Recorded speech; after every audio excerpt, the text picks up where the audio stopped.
So yun guys, sa mga nangangarap nyo mag-fitter, no? So meron lang akong counting tips sa inyo, no? So ito guys, para dun sa mga baguhan pa lang fitter, no? O gusto pa lang maging fitter. So isang tip kung paano mo mapantay yung plans mo para masiguro mo na yung plans mo ay parehas ang level dun sa isang mong plans na nandun sa kabila. Ayan. So importante guys, kapag naglagay kayo ng dalawang plans sa isang tubo, dapat pantay yung mga butas nila. Yan. So, paano mo masisiguro na pantay yung mga butas nila? So, yun guys. Dito ang ginawa ko. Kinuha ko yung gitna ng dalawang butas nitong ating plans, no? Kinuha ko yung gitna niyan.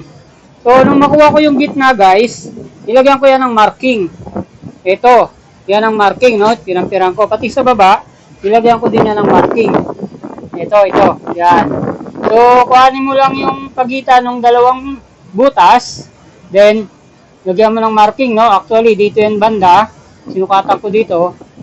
Pero dito ko nilagay. Pinuhitan ko muna. Then, dito, minarkahan ko, no? Then, yung mamarkahan na natin, so, itong welding rod, nilagyan ko ng tanse, ng nylon, kasi marami naman akong nylon, pang fishing, no? Yan. So, nilagay ko siyang ganyan.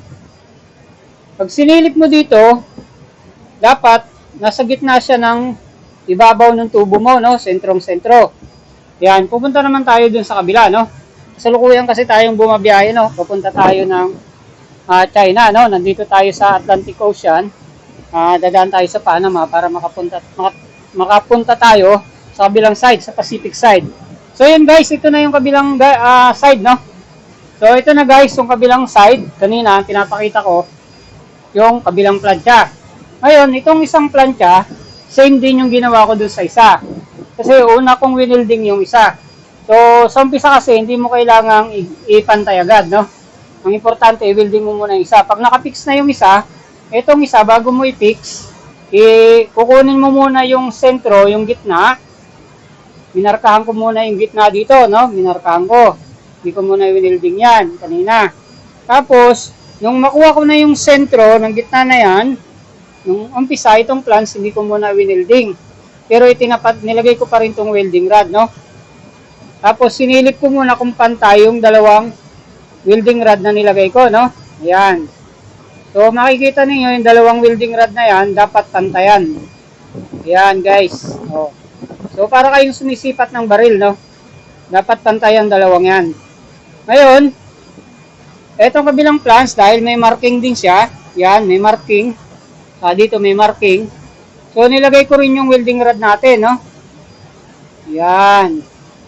Okay. So, dahil yan yung gitna ng ating dalawang butas ng ating plans. Yan. Dapat sentrong-sentro yan sa marking natin. And then, pag sinipat mo yan, yan, no, yung ating OS, no? Prangko na yan. Kasi alas 5 na. So, pag sinipat natin, yung dalawang welding rod na inilagay natin, ayun yung isa sa kabila. Then, pag tinapat mo yan, yan, dapat nasa gitna sila ng gulugod ng tubo. Medyo magalaw lang na kasi maalon. Yan. So, kung nakikita nyo guys, diba, yan, i-close up ko. Yan, dapat pantay silang ganyan. So, magalaw lang tayo kasi maalon. Yan. So, pag sinilip mo, dapat yung welding rod mo, pantay na pantay. So, ibig sabihin, kung nakalabas yung kabilang dulo niyan, tagilid yung isa. So, pag pantay siya, pag pantay siya, o swak na yun, surbol na yun. O, di ba, walang lumalabas. Yan. Kasi kung lalabas yung kabilang dulo nun, ibig sabihin yung isa tagilid. So, ibig sabihin, pantay na yan sila pareho. Ayan. So, yun guys, sana may na-share ako sa inyo, no? Sana may natutunan kayo kahit pa paano sa mga bagong fitter pa lang dyan, no? Saka gustong mag-fitter. So, isang tip para mapantay mo yung plans mo, yung dalawang butas, no? Kung kailangan balanse siya. Kasi kapag yung kakabitan mo, yung kakabitan kasi natin nito, naka-stationary, no? Naando na sa pwesto. So, hindi pwede na tanggalin agad yun, tapos magplangka tayo, saka natin gawa ng bago. Medyo matagal, no? So, ang official natin, pag sinabihan tayo na pwedeng i-ready mo na yung ating ipapalit. So, dapat kahit pa paano may idea tayo, no? Para pag binaklas yun, naka-ready na yung pamalit natin. Ayan, so mahaba pa tong proseso nito. Dahil meron pa tayong branches na ilalagay, no? May 2 branches tayo. Kaya sundan nyo guys sa ibang video natin kasi itutuloy ko to, bubuuin ko hanggang maipakita ko sa inyo at hanggang maikabit natin. Ayan. So yun guys, mga komento natutunan kayo, please paki-share naman and subscribe.